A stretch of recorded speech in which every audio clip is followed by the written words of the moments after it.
Good afternoon, Chicago friends. I'd like to welcome you all and thank you for being here today with us as we tape our 6th Chicago Asthma Consortium Ask an Expert video.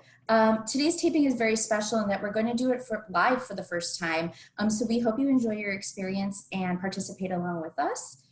Today's topic is asthma and anxiety. So we're looking specifically at mindfulness and calming practices. And this is actually a second video in our 2-part asthma and mental health series. We're very fortunate to be joined by Dr. Veronica Womack of Northwestern University, who will be teaching us about mindfulness and taking us through some active mindfulness practices during today's webinar. I am Sarah Rittner, and I am the moderator for today's event. I am a Chicago Asthma Consortium member, past board member, and currently working as the founder and CEO of SASU Project Management. I also have been living with asthma for about 30 years and am treated for anxiety, and so this will also personally be of interest and something I will be practicing on my own as well. So I'd like to ask Dr. Womack if she could share a little bit about herself with the audience. Sure, and thank you so much for having me on today's Ask the Expert session. So my name is Veronica. You can call me Dr. Womack or Veronica, whichever you prefer. And I am a project manager and social psychologist at Northwestern University. And I'm also a mindfulness researcher. I've been studying mindfulness for about almost 10 years, as well as serving as a facilitator. So I'm so excited to bring some of the tenets and practices of mindful awareness to you all today. Thank you so much, Dr. Womack. We're excited as well. We also, as I mentioned before, because we are doing this live, we are excited to also be hosting some brave volunteers through the Asthma Consortium that understand what it's like to live with asthma firsthand, and they will go through each exercise with us and then share their feedback as we complete each of the practices. So first, I'd like to turn it over to Ms. Shonda King to introduce herself. Hi, hello. My name is Shonda King. I am a 49-year-old with a history of asthma. I was diagnosed maybe 10 years ago. My mother also had asthma, who died unfortunately from asthma. And so any type of research or support groups or quality of life improvement projects that I can participate in, I try to do that in memory of my mom. Thank you, Ms. King. We're so grateful to have you on. And then I'll also introduce Rebecca Rittner. Good afternoon, everybody. My name is Rebecca Rittner. I'm 39 years old. I have also been living with asthma since probably I was an infant. I was hospitalized pretty frequently as a child due to asthma complications. I also had several food allergies and still live with food allergies to this day, most significantly to peanuts. So I do have a lot of anxiety around those food allergies and you know, the complications it can cause with my asthma and you know, some other issues. So I'm looking forward to some of these techniques and hoping that they can help me work through maybe some of those anxieties that I have surrounding my food allergies and asthma.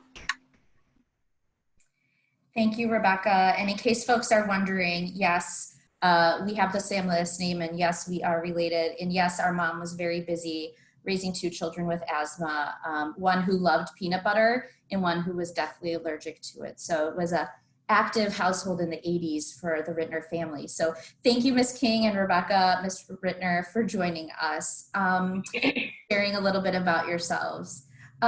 So just to let folks know, for those of you who are listening in and following along, you are welcome to send over any questions you might have using the chat feature, or there's also a Q&A feature that should be located, I believe, at the bottom of your screen as an icon that you can check in on.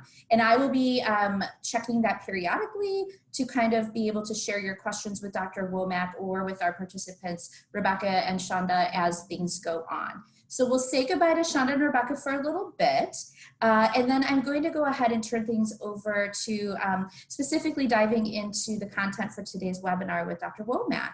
So we know that on any given day, a person who's living with asthma or some sort of a chronic medical disease for that matter might experience anxiety from time to time. I know personally that in the wintertime, I have a lot of difficulty breathing with my asthma, so that creates some anxiety for me, or when I go out to play a sport, is that's how I was originally diagnosed in high school, because I was very much induced by playing sports. And so I think on top of all of that, the current COVID pandemic and everything else going on in the world with social injustices and unemployment and folks not having insurance, we're hearing a lot more about people having anxiety. And we know that medically, that stress and anxiety does facilitate some issues with exacerbations of asthma and trigger those breathing issues. So I'm gonna kind of start by asking you some questions that came to us from some of our community engagement stakeholders through the Chicago Asthma Consortium. So first, could you just explain to us, Dr. Womack, what is mindfulness? Sure. So mindfulness is like a state of awareness. It means that you're paying attention on purpose in the moment in a non-judgmental way. And you might ask, well, what are you paying attention to? You're paying attention to what your thoughts are, your emotions, and your physical sensations, as well as the world around you. And it's the idea that paying attention in this way can enable you to feel a little bit less reactive to what's happening internally and externally. You're more aware of the things that you can modify. And then you're also more aware of how fleeting both thoughts, emotions, and physical sensations can be.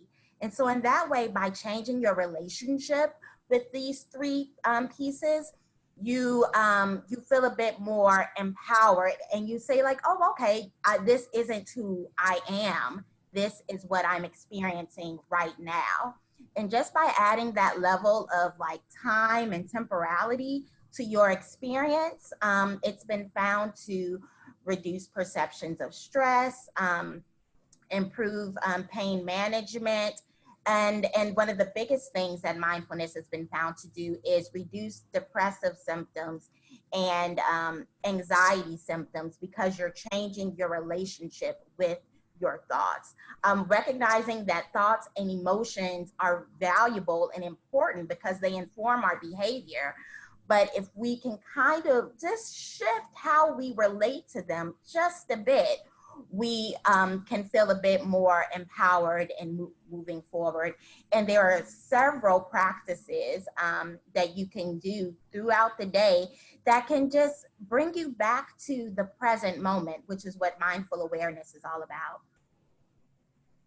That's great. And I've heard mindfulness webinars before, and colleagues talk about it, but I really appreciate the idea that you're reminding us that this is a state of being and not who we are. And I think that gives us some permission to know that stress and anxiety happens in everyone, and that it doesn't define our being. So thank you for that. And I find that really helpful. And I wondered, on that same line, how then can mindfulness help me or the others on the line, or those that are view this later, how can it help us manage our asthma?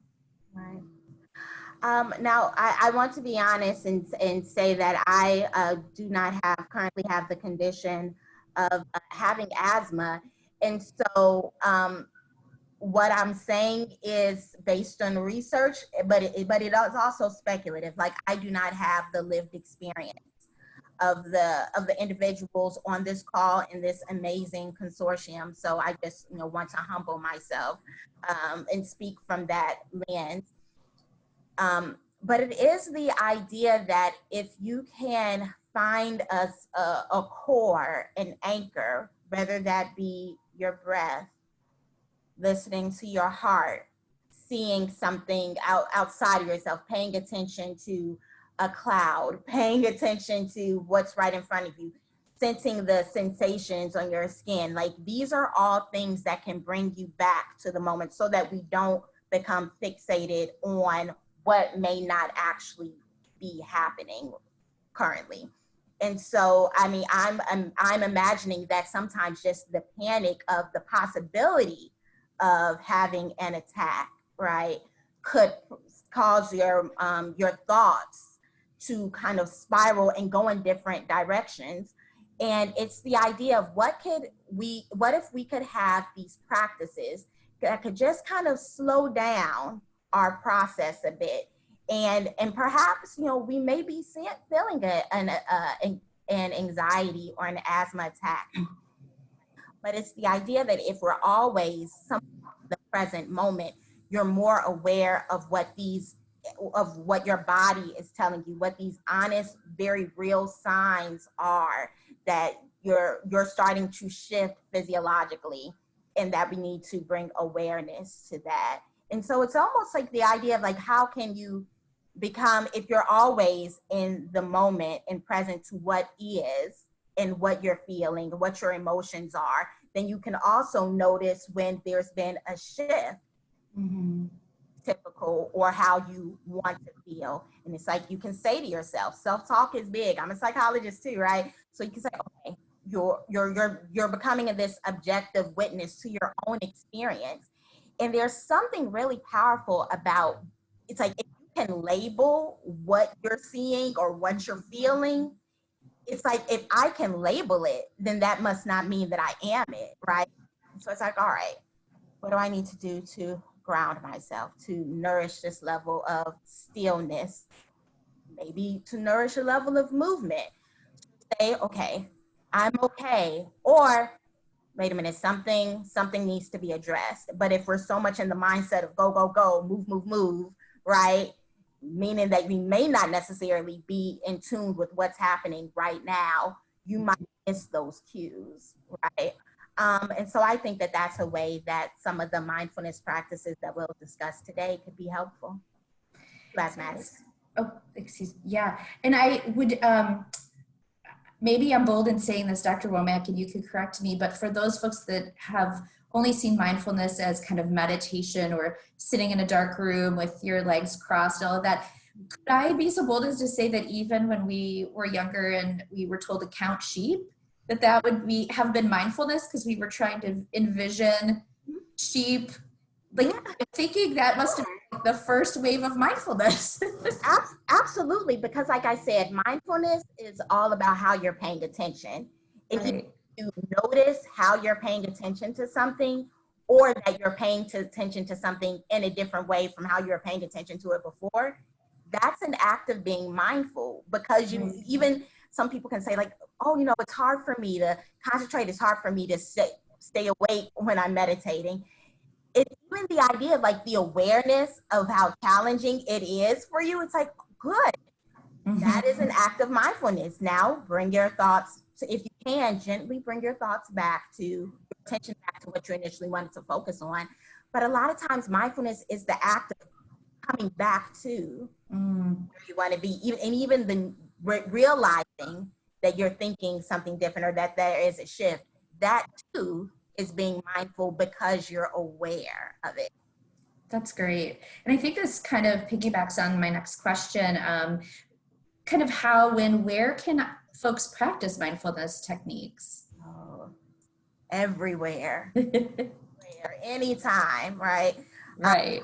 Don't always, sometimes if you want to sit and meditate, that's the way. But then you can also engage in mindful awareness or mindful practices when you're folding the laundry, right? Are you noticing the creases, right? The smell of the clothes as they're fresh out, the temperature, how warm is that blanket, right, as you're folding it? Just noticing how it's happening. It can happen when you're showering, right? Are you, and things, showering is highly, it's a highly sensory activity because you smell the bubbles, right?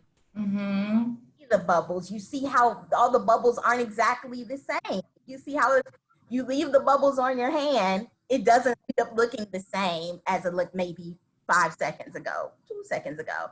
And so that is like, it's helping us even see that just as what's happening outside of us, the environmental landscape changes, the seasons change, the bubbles on the soap change, as do to our internal sensations and emotions. And if we kind of see like, wow, this changes, this too shall pass. And also noticing what is the core, what is it that does not change? The core to who I am is that I am loving, compassionate. I have a breath. I have my breath, right?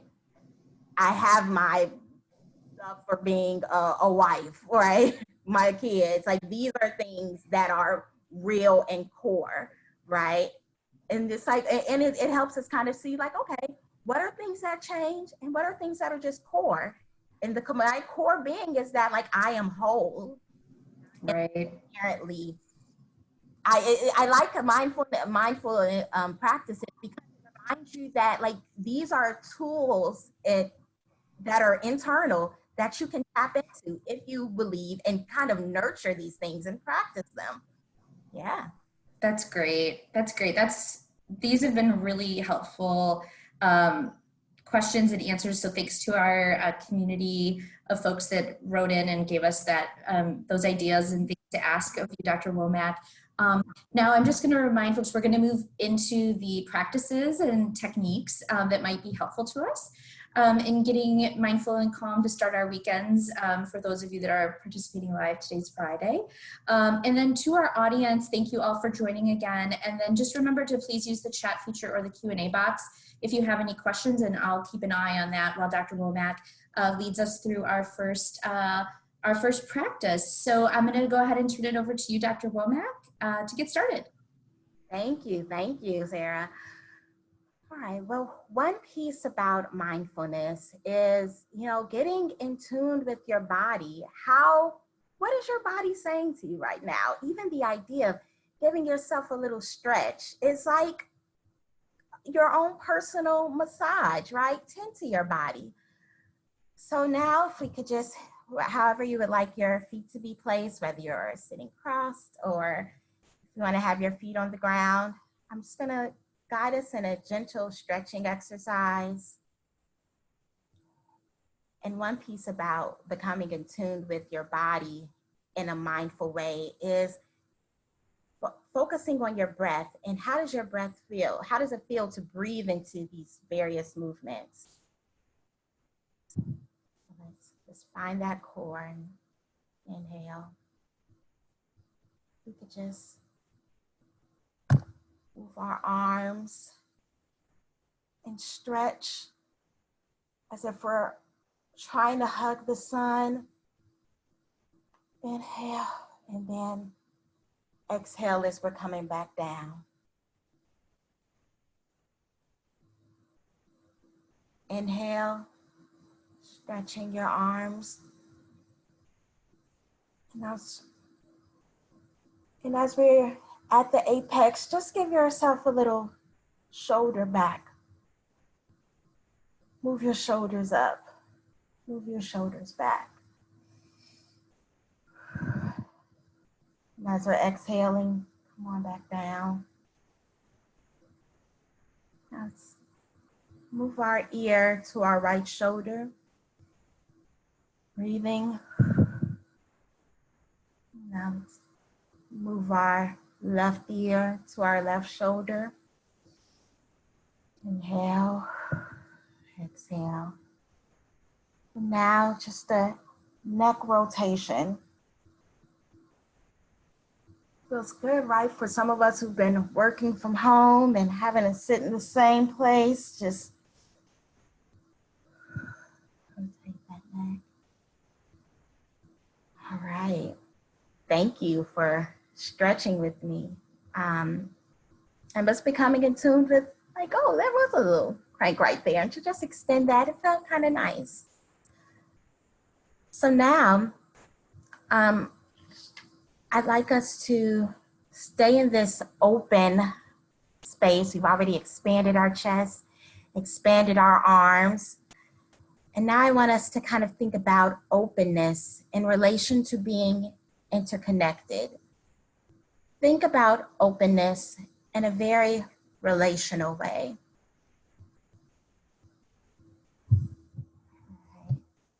I'm going to now lead us in a breathing meditation that, as I said, will be highly relational. You can keep your eyes closed, or you can focus on the imagery on the computer.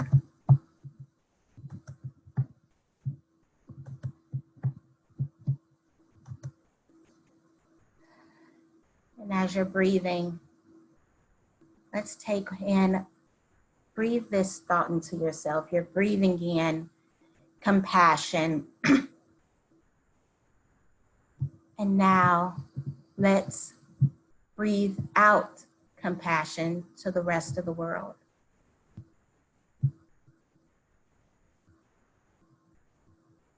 Let's breathe in wellness. We're breathing in wellness to ourselves. As we breathe out, we're wishing wellness onto others. Let's breathe in peace. And as we breathe out, we're sending peace out to those around us.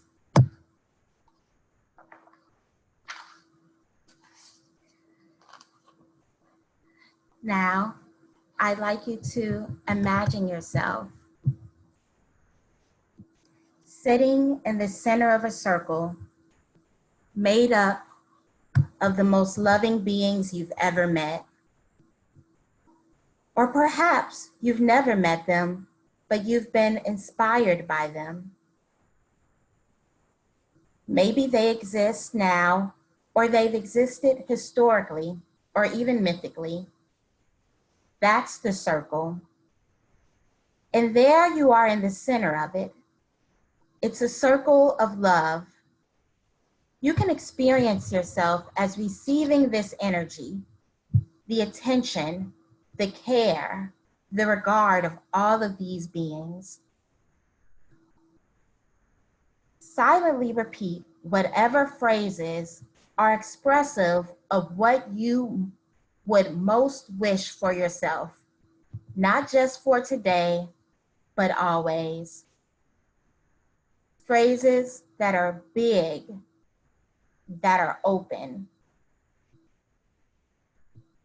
For example, may I be peaceful. Say these phrases to yourself.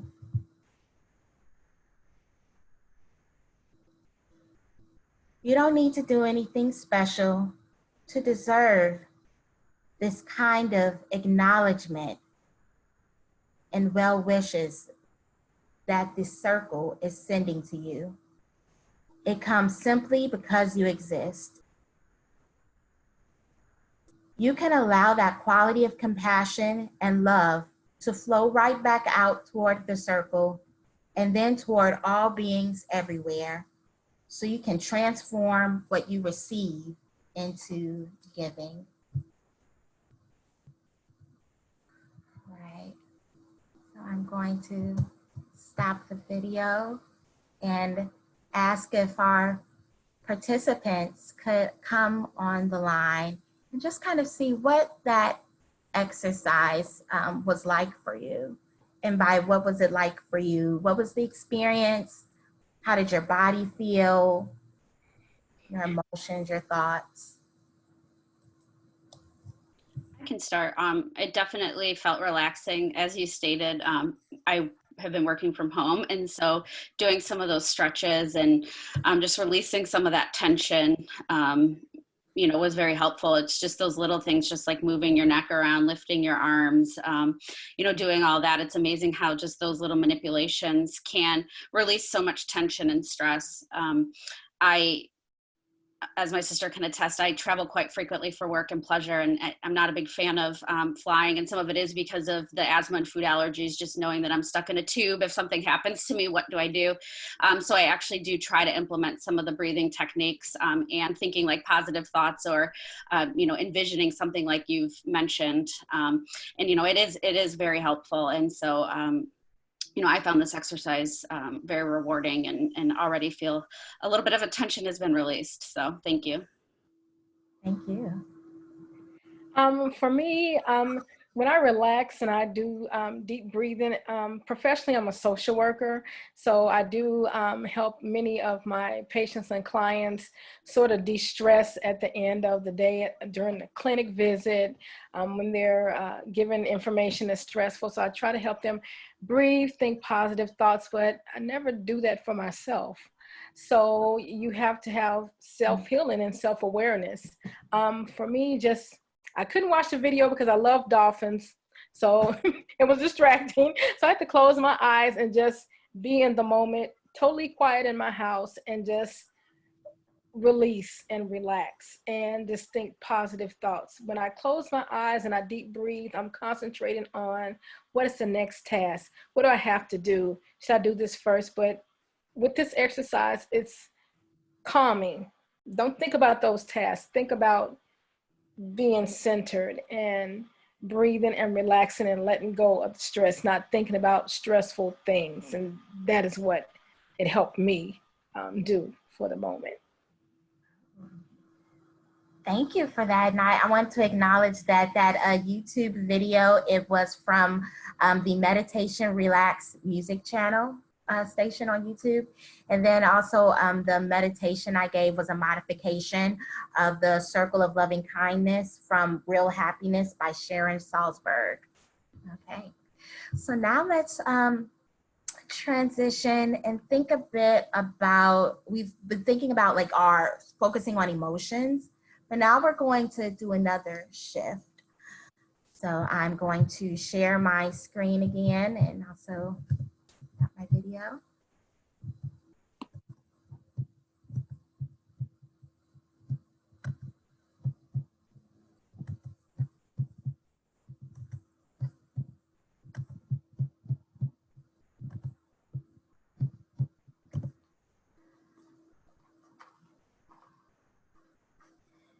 Take a moment to find a comfortable posture. You can stand, sit, or lie down. And when you feel comfortable, allow your eyes to close, or you may like to have a light gaze and look at the imagery on your computer screen. Imagine yourself in a beautiful place, perhaps the beach, a wide open field, or somewhere in the mountains. Maybe this is a place you know, or one that exists in a movie or book, or one that exists in your imagination. Looking up, you can see a wide blue sky with just a few puffy white clouds drifting past. Notice thoughts going past in your mind. As you notice each thought, see if you can visualize it shrinking, and then place it on a passing cloud as it floats by. You might notice that some clouds get stuck or move slowly.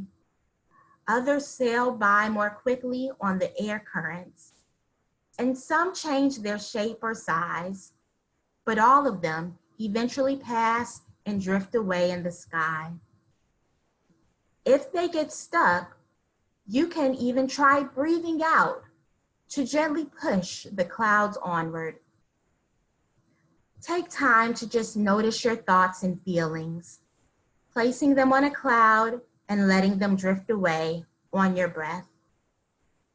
You may find yourself caught in the clouds from time to time, floating with the thoughts, caught up in the cloud themselves. If this happens, just notice which thought you pulled you in. Bring yourself back to that beautiful place with the view. Breathe the clouds away and return to watching again.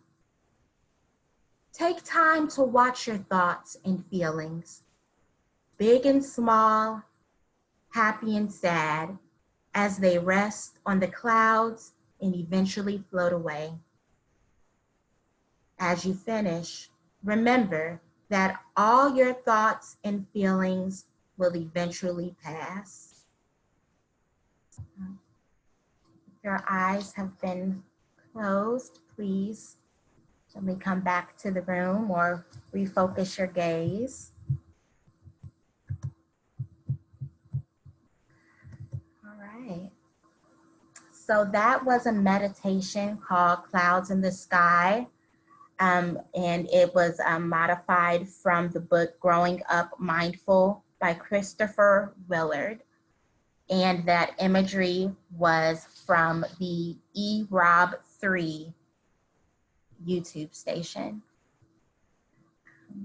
Now I'd like to invite Shonda and Rebecca to come back on the line and just see, well, what did you all think about that exercise? How did your body feel with it? I absolutely loved it. The imagery, and unlike Rebecca, I love to fly. And my favorite place on the plane is the window. I like to look out at the clouds once we're over them and just all my thoughts just like go out on those clouds, literally, of how amazing it is and how you're floating in air and how things are just beautiful, just the whole creation of the world. That's exactly what I do on flights, and I take a lot of international flights on a yearly basis, and you just release all your thoughts, and anything negative comes up, I'm 40,000 miles in the air. I'm not going to let negativity take over. I'm just going to look at these clouds and marvel at everything that's wonderful in the world. I like that exercise. Yeah, thank you, Shonda. And can I say, even just the idea of like marveling and looking at like just, wow, like all these things that are just naturally around us that we don't have to control them. And it's like something about that, like that, people call it looking at life through like the child's eye. Yes. Sometimes. And by doing that, it's like you stop, it kind of takes you out of the pattern of like the rugged thinking that you know exactly what's going to happen next. It's like, no, like, what if we can bring about this level of like curiosity and even awe about what we see around us? So thank you so much for lifting that up. Yes. Yeah, I really appreciated it. I'm not somebody that can get very calm quickly. So I think it gave me a nice perspective to think about. I don't think we often look up and appreciate things around us. Too often we just look straight ahead or look down when we're walking. And so I appreciated that gave me an idea that moving forward, that's something I should take time for, take time to look up and look at the trees, look at the clouds. And I think it was an awesome analogy and idea that all of our stresses and our anxiety can move along like a cloud. And that was not something that I had necessarily thought about before. So I think it's definitely a technique or an idea that I'll try to incorporate in the future, because I think it's a great idea and it helps us center and focus on, truly what's around us versus what's ahead of us. I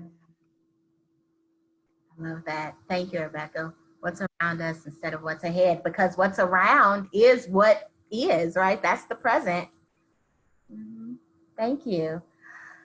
And now we're going to transition to another meditation or a practice that's really going to kind of bring us back to our bodies. So I'm going to stop my video and share my screen once again.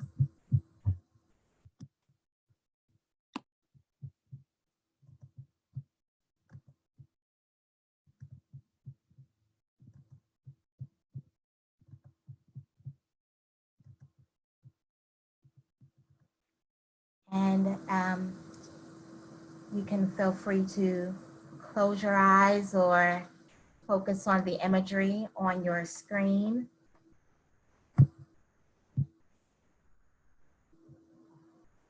So you all may be aware that several of the practices from meditation are rooted in Buddhism, and which is an Eastern religion. And in many statues and pictures of the Buddha is depicted with a slight smile. Research now shows that even a small smile relaxes our reactivity and inclines us toward feelings of ease and well-being. This short reflection can be done during formal meditation or any time during the day. And we call this the body smile. So close your eyes and take a few full breaths. And with each exhale, sense a letting go of tension and a softening and relaxing of the body.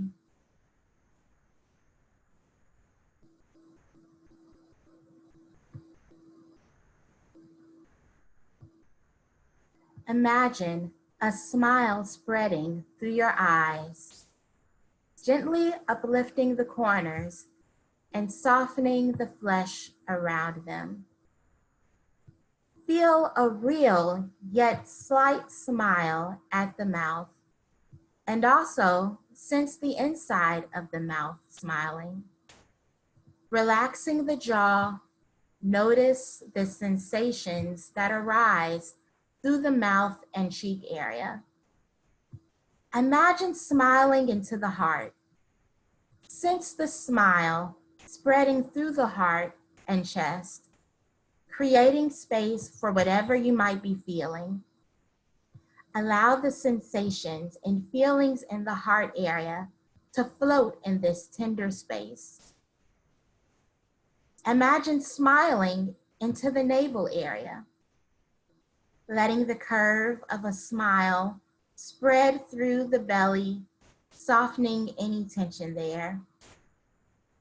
Notice awareness awakening deep inside the torso.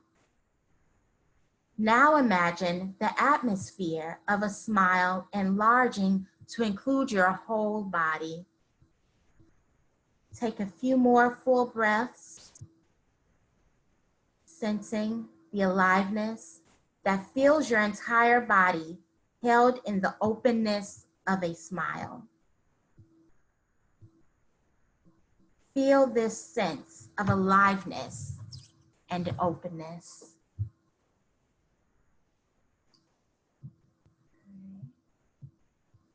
You can refocus your gaze, open your eyes, and now we're gonna come back into our space. And I just want to get a sense of what that experience was like for our phenomenal participants. So I also want to acknowledge that the Buddha Smile, this exercise was modified from True Refuge, a book by Dr. Tara Brach, and the images were from the Soothing Relaxation Station on YouTube. So yeah, what did y'all think about that exercise, and how did it feel? Did it feel different from the previous two? For me, very much so. I can't find the words to describe it, but it was much more a physical type of awareness for me, and concentrating on, you know, the different areas, and you know, releasing and the smile, and it was just sort of different for me from the previous two, more physical, because I'm concentrating on those different areas, not just the thought process, but as it flows through the body. Yeah, the interconnection. Yes. I love that. Thank you. Yeah, I mean, I think what I like about this one too is similar to some of those other ones. You can kind of do it anywhere at any time. I think one of the hardest things right now about COVID to me has been the inability to see other people's facial expressions and pass along smiles, because as much as this technique was about us, I do think that you know, smiling to others can also relieve their anxiety and any stresses they have, because it just shows that someone's acknowledging them, someone's thinking about them. And typically if you smile, it makes someone else smile too. So I think that's, you know, this brings back the need to, even though you're behind a mask, still make sure you give a smile. I think they said it takes more muscles to frown than it does to smile. So, you know, I really liked this one because it just reminds us that, you know, a good smile can go a long way for yourself and for others. So I liked this one. Wonderful. Thank you. I'm even thinking about babies and how like smiling is like one of their one of their ways of communicating as well as crying, right? But it's like, wow, and how we feel so connected when a baby smiles back at us. It's like, oh my gosh, I'm winning, right? So no, thank you for participating in that practice. And the last piece I want to mention is not necessarily a practice, but just some tips about how to nourish stillness. So the author, Deborah Toll, who wrote Relational Mindfulness, and I use a lot of these books for when I am both being a facilitator, but also when I serve as a mindfulness instructor at a university here in Illinois. And one of the quotes about stillness is, our greatest untapped resource is the stillness within. Like, ooh. So, of course, I have to tell you ways now to how can we nourish that stillness. And I'm going to share my screen once more so we can just see the various ways to nurture stillness. One could be, you know, daily meditation practices. So we did 3 different meditation practices today. So those could be examples. And you can find meditation practices, you know, in books, online. And also, like I said, you don't necessarily need to be reading a script, but sometimes even thinking about paying attention on purpose in the moment to a particular thing, whether that be the sounds you hear, that's meditation. The waving of the trees, if you're paying attention on purpose in that intentional way, you can turn that into a meditation. And when you bring your thoughts back to what you intentionally wanted to focus on, that's meditation. Spending time in silence is another way to nurture stillness. Taking devoted care of your minds and bodies every day. So what could that look like? Exercise, reading for understanding, enlightenment, so many different things that could come under that category, right? Spending time immersed in nature. Experiencing intimacy and vulnerability with others. And I love that, the idea of how we can bring a level of stillness and mindful awareness in how we listen to other people, how vulnerable we are when we express ourselves. That's nourishing. And it's also affirming. It's getting in touch with our bodies as fully as we can. When we started off our time together, we did a few stretches. That's you getting back in touch with this lovely, wonderful, amazing body that is holding these amazing souls and spirits that we all have. Another idea is giving our attention to ordinary daily activities. How are you washing that glass? Are you paying attention when you're driving or when we're on the train? What are the daily things that we can just pay attention to in a stronger way? Those things could possibly nourish stillness. Being aware of the crowding of time and leaving blocks of time unscheduled. Yeah. And lastly, and there are definitely more that are included in the list from the Relational Mindfulness book by Deborah Edom Toll. But the last tenet is, or principle, is to make choices that simplify rather than complicate our lives. Yeah. So I'm going to stop sharing my screen, and if we can come back to Shonda and Rebecca and Sarah, and just kind of see if there were any questions or if there were any uh, ideas from the list of nourishing stillness that really resonate with you, or that you do all the time, just didn't know that that was a way to bring about a level of stillness. Being in nature is one that I really like. When I like to go on walks at least maybe 3 times a week in my local forest preserve.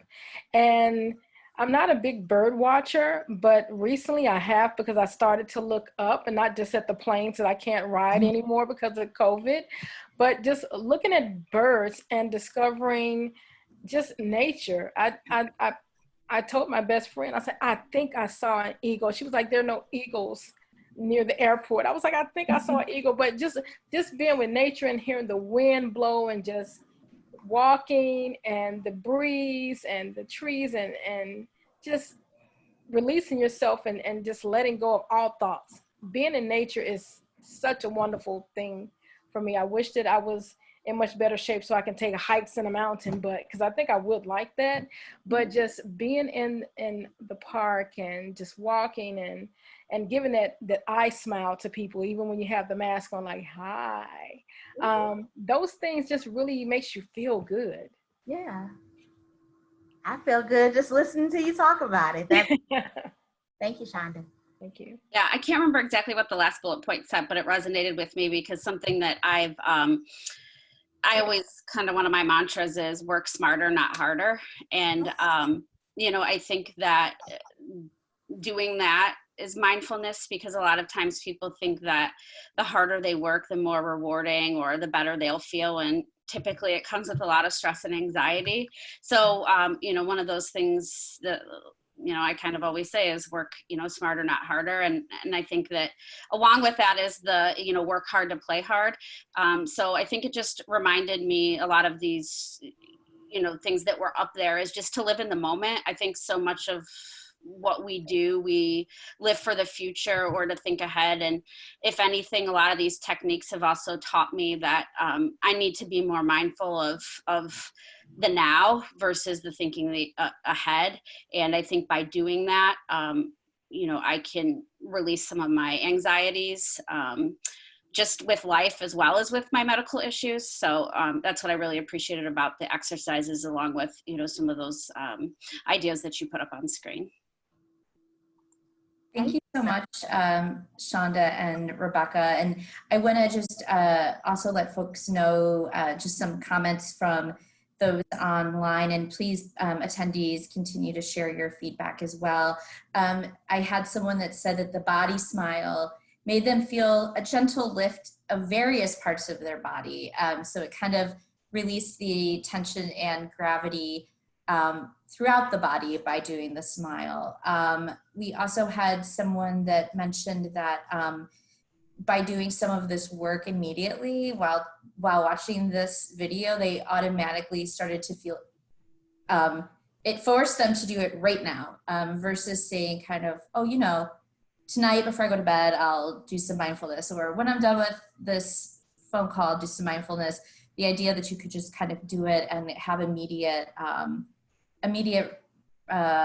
release and response from the body was another item that someone provided feedback on. Something I wanted to just say is I am a person, and maybe it's because I'm a Pisces, I don't know, but I absolutely love the water. And anytime I can look at water, hear water, see movement through water, I am very happy, listen to water. And so I will say that it was really nice. I do a lot of listening to water, but I actually really appreciated the different visuals that you showed as well. I think jellyfish are a perfect example, because there's just no, stand in front of that at the Field Museum, at the Shedd Aquarium when it was open all the time, because it brings me such buoyancy and joy. And I'm definitely going to do visuals as well as listen to things moving forward. Does anyone else attendees or our Ms. King or Ms. Rittner, do any of you have any other comments or feedback about the different tools and practices that Dr. Womack reviewed with us today? I think the only other thing that I would add is that, like I said, I think maybe before in some of my other comments, is that what I enjoyed about these exercises is that you could do them anywhere. You know, sometimes you might be embarrassed to do an exercise somewhere because it requires you to, you know, do poses or do other things. But the things that you taught us are definitely something that you could do in the public, in the privacy of your own home, driving in the car, you know, anywhere that you might start to get some anxiety. They were definitely techniques that could be brought with you wherever you are. So I really appreciated that, you know, they were very versatile and appropriate to maybe whatever your surroundings might be. And I also echo Rebecca's thoughts and comments that this is something that I would try to incorporate more so in my daily routine, even though I do some of these things, but not in the context of being conscious of being mindful that I'm actually, you know, doing deep breathing and letting go of some of the anxieties that I may have. So this was very helpful. I really appreciate it. Well, we thank you both for being on. And Dr. Womack, I wanted to just give you an opportunity to provide any last thoughts before we finalize this amazing series of mindfulness techniques and that sort of thing. Well, I just want to thank the Chicago Asthma Consortium again for having me on. I take any and every opportunity to talk about mindful awareness and these practices, because I think it's healing. And more important than healing, like it makes us feel, it can make you feel good about yourself. And then that connects to other people. But I also think that the goal isn't necessarily to bring about like this level of bliss and suddenly what's in the world doesn't impact me. I think sometimes we want to bring about a level of stillness so that we can see maybe what our connection to the world is and what we should do. Perhaps like move that level of stillness to action, to helping others, to intervening when something isn't really quite okay, right? Because now we know that we have this resource that does not go away, and it is within us that we can tap into at any moment. And so I really just like to think of like, how can we even nurture these ideas of mindfulness to really bring about courage, right? And also to bring about love for ourselves. So anytime you do this little inhale and just move those shoulders back, or see how your heart feels, that's a present to you. You deserve it, right? So be good to yourself. And yeah, so thank you again for the opportunity. We thank you, Dr. Womack. It was really a pleasure. And I again want to thank Rebecca and Shonda for their participation as well. And all of you that joined us in doing some of these practices today. I hope that it relaxes you for your weekend. I don't want to end things today without also thanking our behind the scenes technical team and coordination from the Chicago Association Management organization. So Kim and Shelby, thank you for that. And just again, for folks' information, this is our first live webinar. So although you've participated today, please do keep an eye out for our recording of the video. We will have each exercise broken out into smaller segments on the website. So that might be nice if you kind of didn't get a chance to write down where Dr. Womack told us to go. You can actually just go to the Chicago Asthma Consortium website, which is just chicagoasthma.org. Pretty easy to remember. We also have a YouTube channel, so you can just find all of that information through the website. If you'd like more information about the Chicago Asthma Consortium or are interested in receiving information on future webinars or events that we have, mostly virtual at this point, please go ahead back to chicagoasthma.org and sign up to receive our updates. And then lastly, if you have any questions for us, or if there's a topic that is of interest to you that you haven't seen us ask the expert about, or that we at Chicago Asthma Consortium can do a little deep dives into for us, please let us know. There is a form on our homepage of the website. So I really deeply hope that you all find stillness and peace this weekend. Thank you, Dr. Womack, and everyone that's attended. I hope you have a wonderful weekend. You as well. Thank you. Thank you.